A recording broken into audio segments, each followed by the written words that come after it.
Dopamine swipe, dopamine swipe. Followers, likes, double tap. Now they control your life. What's up, everyone? Welcome back to another episode of the 817 podcast, where we talk news, business, politics, trends, and culture in the great city of Fort Worth. EJ, how are you feeling today? Good. I've been in Fort Worth for like 3 days in the last 3 weeks. The closest I've been to Fort Worth these days is, I think I can say Mayor Maddie Parker's airport speech now. You know, it's Mayor Maddie Parker. Welcome to the modern West. You know, I can say it. You know, it's good. You know what, though? I was like, you know what, listening to it, I was like, the modern West makes sense for like tourism, like, but it's just like not a cool name to say as a local. Like, we the modern West. Like, it's just like, that's why like Funky Town or Panther City, like, it's just like, it's hard to like, as a local to rally around the buzzword, but like I can see how it's a catchy buzzword for like tourists. Yeah. Airport speeches are a funny thing. You know, like I wonder where that started, because every airport you fly into, like the mayor's on the transportation or something to greet you and welcome you. Yep. And then, you know, it was all about it's always about going to Mule Alley and Stockyards, which most people will love that stuff, and so I got to get over it. But it was fun, and it was, I'm glad to be back home. We're doing this on a Saturday, so if we miss any crazy news on a Sunday that we didn't talk, our bad. But we have today, we didn't feel like there was a lot of big stories about Fort Worth. I mean, a lot of this week felt like Fort Worth bragging about Fort Worth, you know. So we're like, we're not going to like talk about a lot of different things or make a big story out of anything. There's a ton of updates to things. So we have about 6 stories that we're going to update. So there's no big story. And then we're going to still do wins and losses. So the first stories we're going to hit is updates with Glen Whitley. Glen Whitley is continuing to be in the news for just, I guess, lashing out to the Tarrant GOP.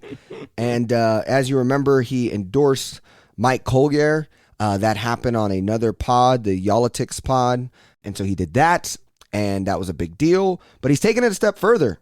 He's now doing a meet and greet with Mike Collier, with Judge Glen Whitley and Charlie Powell at the Fort Worth Club, Wednesday, September 28th. That's pretty interesting. He's taking it a step further of going to be in the same room with Mike, talk about why he's picking Mike. And he's doing it in the most like conservative room in Fort Worth, Texas, besides maybe the Stockyards. But he's going to be in that room. And I think that's pretty cool. Yeah, it's kind of wild to go from just endorsing him across party lines is one thing for a retired candidate. Like, it's not that big of a stretch, but to be hosting a fundraising event for him, like, that's a pretty big leap. Yeah. And I wonder who's going to be there. Is like Betsy Price going to show up and say her little 2 cents about why we shouldn't go down ballot? But eventually, like my thought is like, if you're going to do this, go big, go home. Yeah. Like, because if we understand Dan Patrick has maybe more direct responsibilities that impact Glen Whitley. So he's really upset at Dan Patrick. Yeah. But if I put a mic in Whitley's face right now and say, well, give me your logic model of why to still vote for Abbott, Paxton, or O'Hare, like how is you're doing all of this for Dan Patrick, but you're doing nothing for those. Yeah. What is the grand difference, right, to make you step out once when you're already like the Tarrant GOP said what they said? They don't like this. They're not about this. They're saying, hey, you know, he's past his prime. He's lost his mind. He's old. He's whatever. That's what they're saying. So, like, why don't you just swing for the fences? Because in order to get your Republican Party back, you probably need Democrat winners. So then y'all become your party, the GOP, becomes more logical. They come back more center. They're not taking all that right-wing crazy stuff that's been working for them. So swing for the fences. Yeah, especially, like, for Ken Paxton, too. You know, like, I'm sure that your job has like run up with Ken Paxton as well. So yeah, what is the logic there of I'm going all out to try and get Dan Patrick to lose, but the rest of you guys, like, you're chill. it's not like, Texas is a purple state, and it's okay if, like, I think this shock of blue would be good for the Republican Party. You'll be able to get it back to where you want it to be. Sensical, conservative, but also collaborative, right? So anyways, the other update there is that the associate judges that were also called by Glen Whitley to be defunded in the detention court, they also were given grace to pitch solutions. Tarrant County leaders are giving the juvenile court system more time to propose solutions to overcrowding and the other problems before cutting the 2 associate judges' positions. So there's some grace there for Cynthia Terry and Andy Porter, who only had about third of their scheduled hearings that they needed to actually do between July 2021 and June 2022. This was, again, great reporting by Star Telegram. For that, he's given Alex Kim to provide a good explanation, good explanations. I can only imagine what they're going to come up with. Well, the quote from Mr. Whitley is, "The problem is that I hear agencies that have provided services for our youth for decades saying things aren't going right." Whitley said in an interview with the Star Telegram on Saturday. I hear folks, I hear employees, I hear judges saying that. But he did say, quote, "good explanations from Alex Kim." So we'll see what happens there. But we got to keep them accountable for allowing this to happen to young people in Tarrant County. You want to move to the next story? Yeah, so next up, Fort Worth's Development Services Department could add 40 new positions in fiscal year 2023, according to the proposed budget. The positions include transferring about $4.7 million for the salaries of 18 employees from the Water, Sewer, and Stormwater Department to Development Services. The department's budget would see a $10 million increase compared to last year. And part of the reason I wanted to highlight this is that as Fort Worth is growing and wants to try and grow in a healthy way, it is important that our development department be able to support that, as we're going to have more and more, plans submitted for new buildings, zoning changes and whatnot.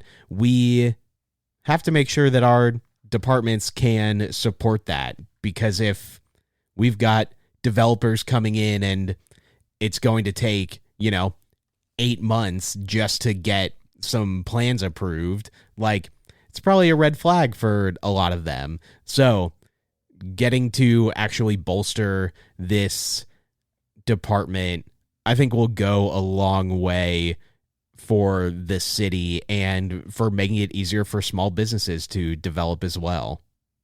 Yeah, no, and I've heard horror stories, just like working with the city and going down to the basement, to try to get approvals or, your project done. It's miserable. Yeah, miserable. And like your cell phone doesn't work down there. Like nothing about it works well. You put your name in line for a waiting list and it's like, oh, your wait time is 7 hours. You're like, okay, seriously? And then you walk away and you get a text message like 20 minutes later and it's like, oh, you missed your spot. You're back in line for 10 hours from now. But the additional staff proposals for development services would be 3 positions responsible for the city's online permitting system called Excella, which, if you have worked with, could use some help. 4 positions to create development services miscellaneous project. 2 positions for preservation and design. 2 positions for expansion of parkway inspection. 2 positions for senior construction inspectors. 2 positions to reduce high turnaround time of reviews. 2 positions to expand urban forestry team. 1 spot to help with increased demand of design procurement agreements. 1 position to help with GIS support. 1 position to help support downtown planning. 1 to help promote equity and planning initiatives. 1 for department support. 1 to assist transportation impact fee team. 1 to help with zoning plans review. 1 to help with gas well inspections. A development project coordinator position and a senior customer service rep position. I think that I hope that this, all comes to fruition and seem to be really solidly paying jobs as well. Yeah, I was wondering what percentage of those budgets is for salaries, Yeah, I imagine that it's probably like 80% maybe. Yeah, at least. Yeah. So hopefully that comes to fruition, and especially for small businesses that don't, necessarily have the resources to pay for somebody to go through all of this planning work for them, help make it a more attractive and easier place to develop. Yeah, absolutely. And then next, sticking with talking about City Hall and the city, we had a groundbreaking event for the new City Hall building this week. Site enhancements at the building at the old Pier 1 Imports Tower will include a new city council chamber facility, as well as a number of offices for boards and commissions. We both looked at this and were like I knew this was coming. We had seen stories about this before, but we both looked at it and were like, isn't this why we bought the Pier 1 building, to not have to do this? Like, you're really telling me that the Pier 1 building is completely full and we don't have anywhere to properly hold these sorts of things? Yeah, and wasn't the pitch like... Yeah, it was the pitch like, hey, what's also beneficial about us moving into the Pier 1 building is now we can get revenue because now we can have office space for other things in there. So it's like, it seems like you were even going to open up space for other people that be housed there. I thought like there was going to be other floors available. Yeah. So like the rendering of this building looks cool. I think having a bigger space for City Hall is definitely, or for city council meetings, is not a bad thing at all. Like, we want to encourage people to come and make sure that there's enough seats, maybe that they're actually kind of comfortable, Yeah. But again, it was kind of like, I thought we bought the Pier 1 building to not have to do this. So, talking about a little more about some development, we talked about Main Street America and its partnership with communities in Fort Worth, maybe like a month ago now. But commercial districts in 2 predominantly Latino neighborhoods in Fort Worth are on the cusp of revitalization following years of disinvestment. Main Street America, over the course of 3 years, will give residents and business owners access to data, education, and business consultancy services, as well as up to $270,000 worth of city-provided grant funding to reinvest in their neighborhoods. So we're looking at Poly and the southeast side, as well as the north side, and trying to provide opportunities and investment for redevelopment in those areas. Main Street America has a lot of experience in a number of large cities across the country, even though this will be the largest investment it has made in a city in Texas. So the historic North Side effort will be led by the Fort Worth Hispanic Chamber of Commerce, and the Southeast Fort Worth Inc. will be doing so for Poly.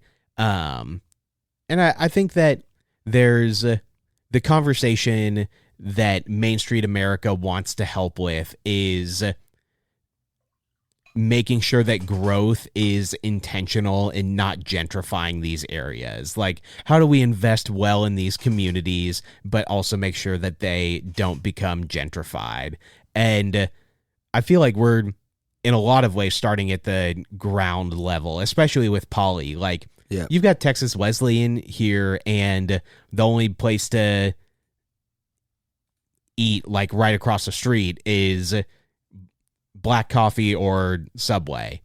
Yeah. And I'm like, there's nothing wrong with those two places, but now that Ben's Triple B isn't there anymore, like, how do we develop a community around a university and create a good environment for both students and people living there.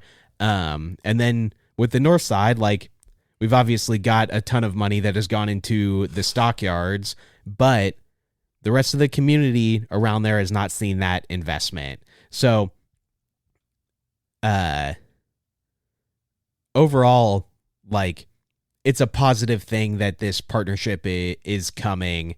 I think that it's a long way from the amount of money that needs to be invested in these communities, especially relative to some of the other investments that the city and the county make. But I think having the, business coaching and partnerships like that are what will really help drive this home. Yeah, I mean, what's and we saw Perot Jr., right? He went to an event in Wesleyan. Mm-hmm. There was a big event, an economic event on the southeast side.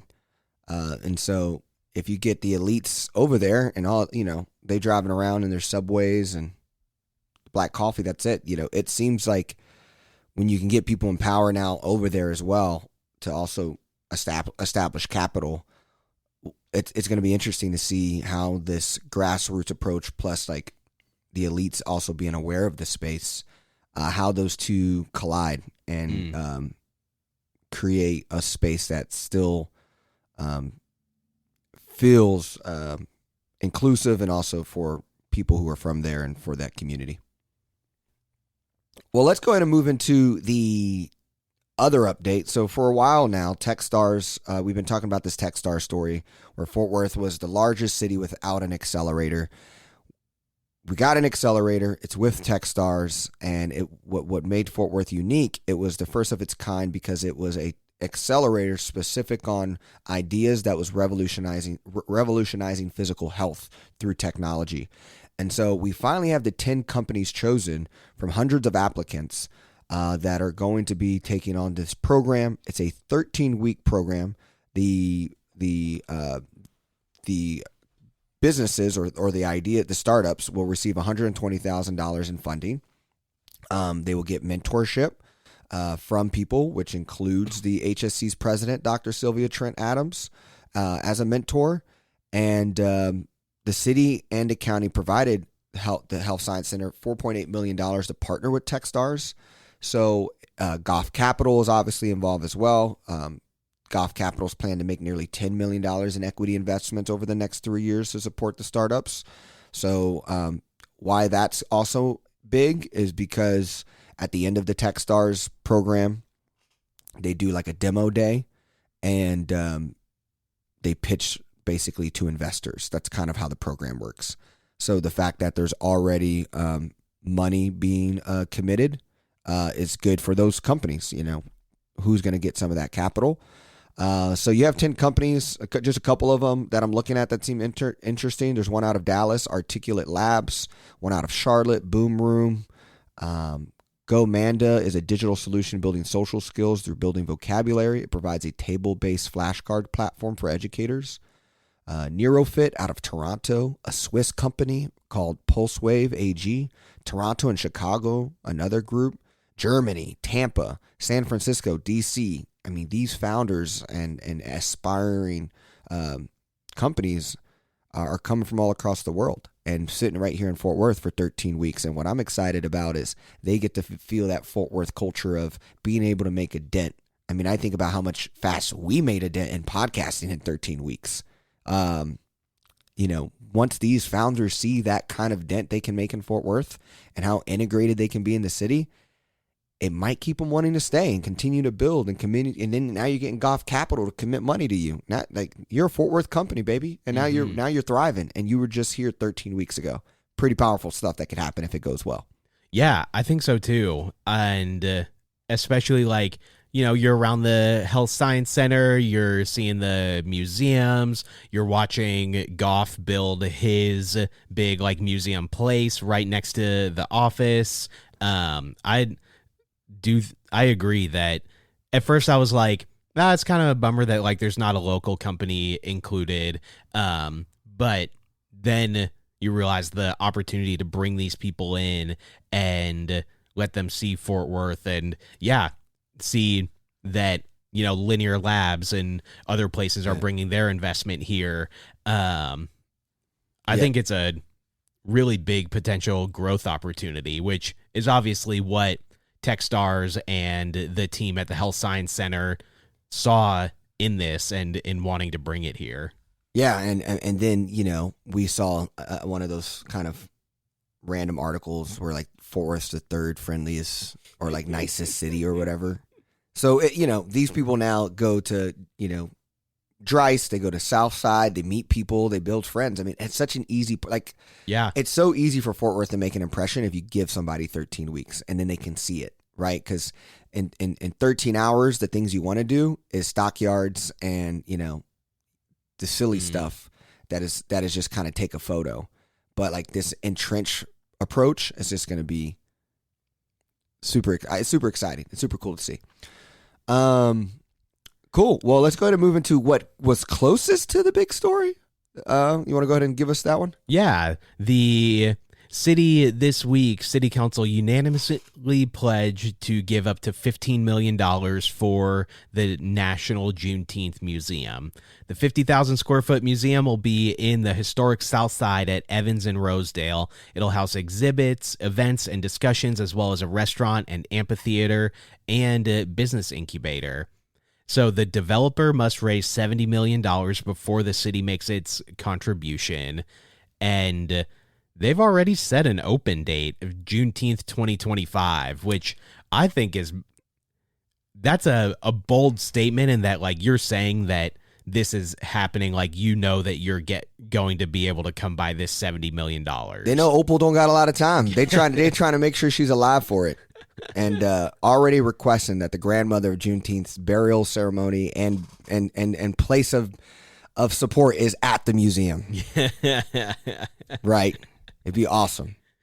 I don't know how that works, but let's get it done before we have to think about that. That's why she'll be lying in wake there. Yeah. So there will be a food hall that will focus on culturally Black cuisine, a business incubator to promote entrepreneurship. But the story or update with this is that the city is planning to invest $15 million into it once the developer has raised their $70 million, and they've already got the plans. The building looks like it'll be really cool.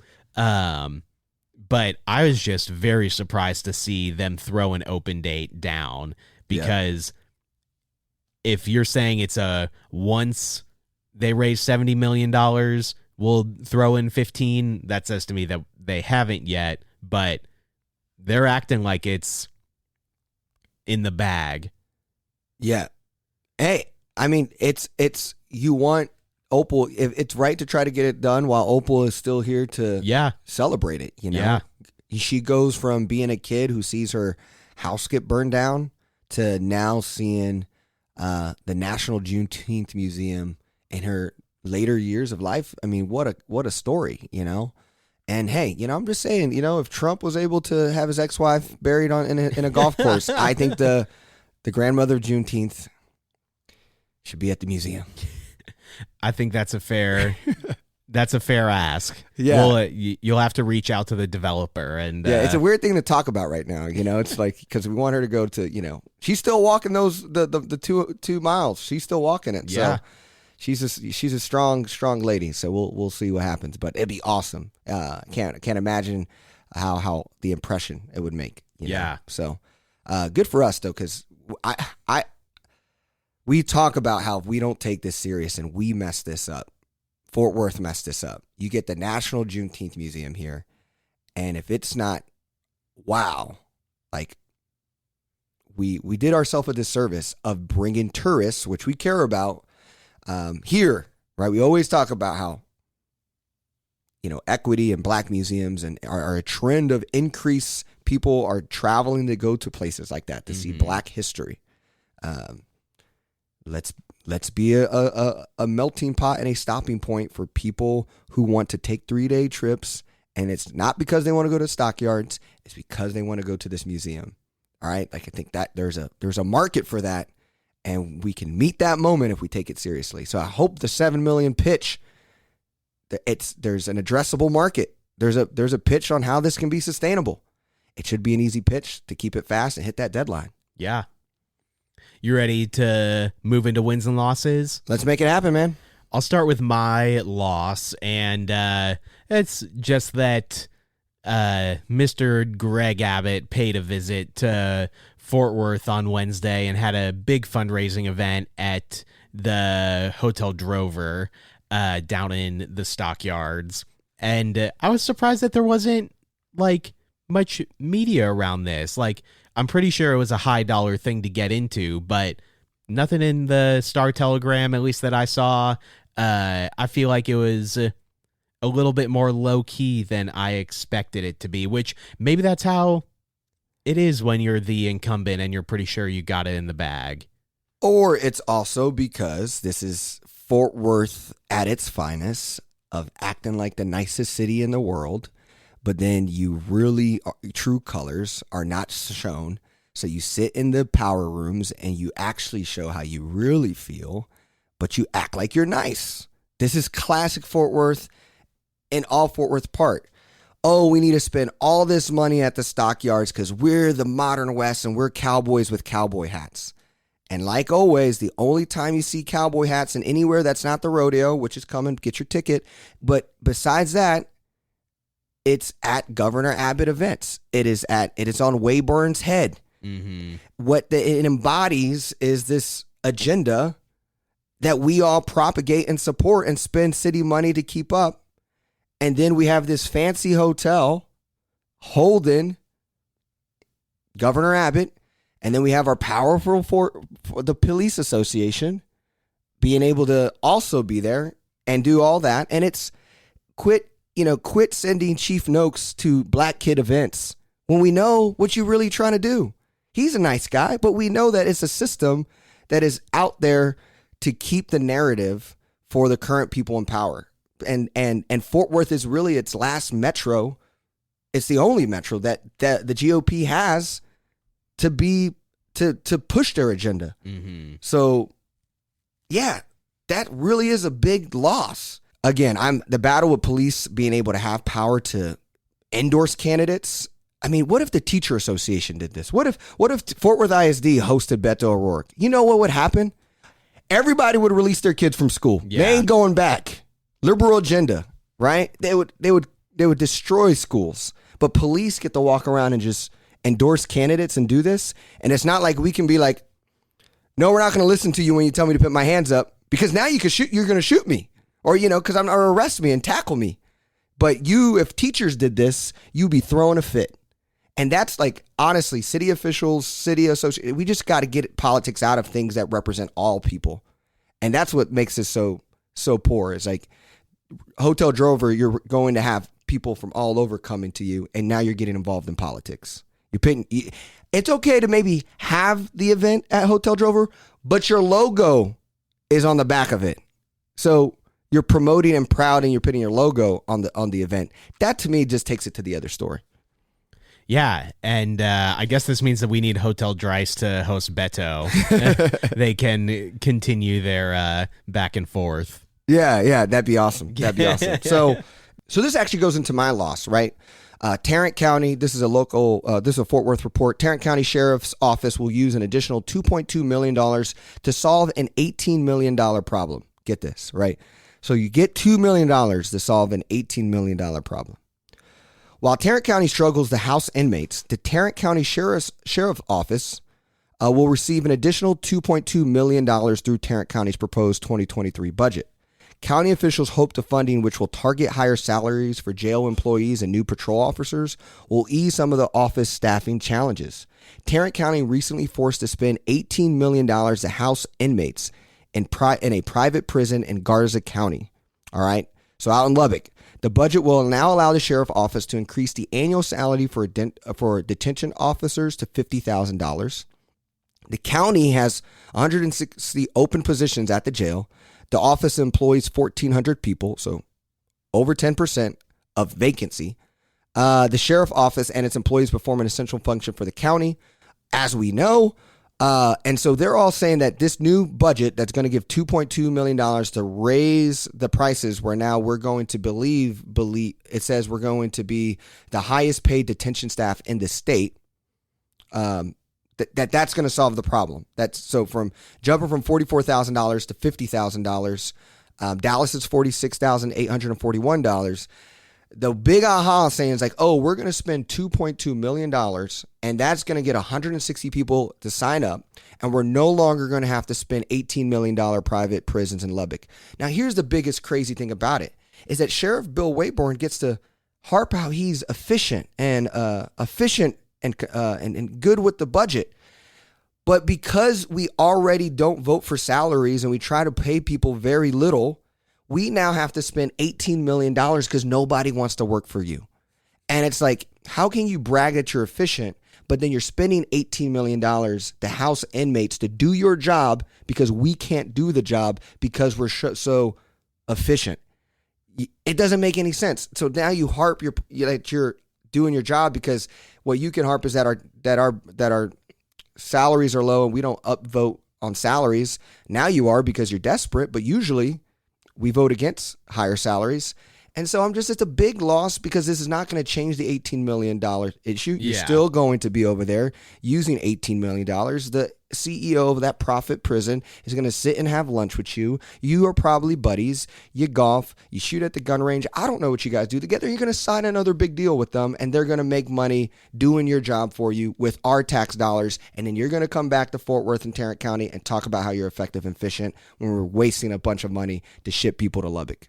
Yeah, and it's like the article is written or edited in a kind of like roundabout way to bury the lead, and that's that we spend $18 million housing inmates in other places because we don't have the staff to properly house them.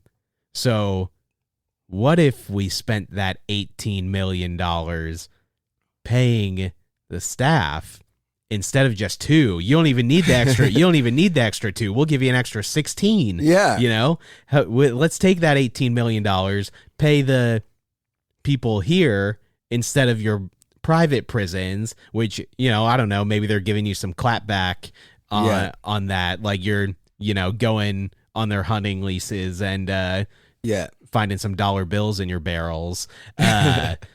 But it just doesn't make any sense. Yeah, 100%. That's the loss. So it goes with kind of your loss. We need to continue to have this conversation because we need to keep Wayburn accountable, Alex Kim accountable. We should be upset on how we are managing our systems when it comes to law, right? And somehow we keep getting raises, but yet we're not getting results. Show some accountability. Call these people out, rather than just continue to give them more money. Like that's going to be the issue. Yeah, like that's going to solve the problem. My win is actually a space in Fort Worth that actually needed more money, and that is the Historic Preservation Department. Fort Worth has the second most historical sites in Texas after San Antonio, but we only had like one person working to support our historic preservation areas. And so now there's going to be an increase, and shout out to the Historic Fort Worth Inc. and their founder or chairman, John Roberts, who has been keeping Fort Worth accountable and trying to upkeep and understand the importance of these areas and that we need more money to make sure we preserve these effectively. Which this funding for the staff increase is included in the 2023 budget, a part of what Jimmy was talking about in one of the, it's going to be added in those 40 new positions. So my win is just, it just shows you the power of community fighting for things, and how change is able to happen and create awareness to solve a problem. So my win is that we are now staffing this department effectively so that we could do better at preserving Fort Worth. Yeah, I think that's awesome. My win is that Fort Worth Fashion Week is back. This is the second year in a row that it is going to be held, and to me, it just kind of feels like a big city thing, you know? Like, I expect a big city to have some sort of event like this. And so it has already been happening some this past week, but then coming up, there's more September 19th, 20th, really all week. Go follow Fort Worth Fashion Week on Instagram to see the full schedule of everything that's coming up. But I'm just really happy for the people behind this. It's a lot of entrepreneurs and movers and shakers in Fort Worth, like Philip Maximilian, Carly from Laud the Label, that are getting to showcase a lot of the cool things that are happening in the city in fashion. So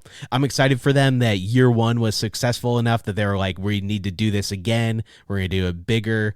And so I hope that it's something that, you know, in 20, 30 years, we're looking back on and still seeing occurring annually because of the work being done and the vision of these people now. Yeah. No, that's super cool. I was at Hotel Dryce yesterday, and I thought I was fashionably forward. And then I went to the restroom, and I actually looked at myself in a full mirror, and I was like, what did I just put on? So I don't think I got fashion. So maybe I just need to go to take some lessons. But yeah, man, let's make it happen. So, hey, we did a pod under 40 minutes. It's been a long time since we did that. Yeah. It kind of feels like what the week that feels fitting. Yeah. The week was just updates. Yeah. And we got through them. All right. Well, we continue to keep you guys updated. Thank you so much for listening to the 817 podcast. We enjoy doing this. We enjoy getting your text messages, your emails, your feedback, how we can get better. We're really excited to continue this movement as Fort Worth continues to grow. Subscribe, share with a friend, leave a 5-star rating, whatever you could do to continue to support the 817 podcast. Jimmy, I'll see you next week as we continue to do our thing. Yeah. Have a good one, everyone. Thanks for listening. Dopamine swipe, follow us like double tap.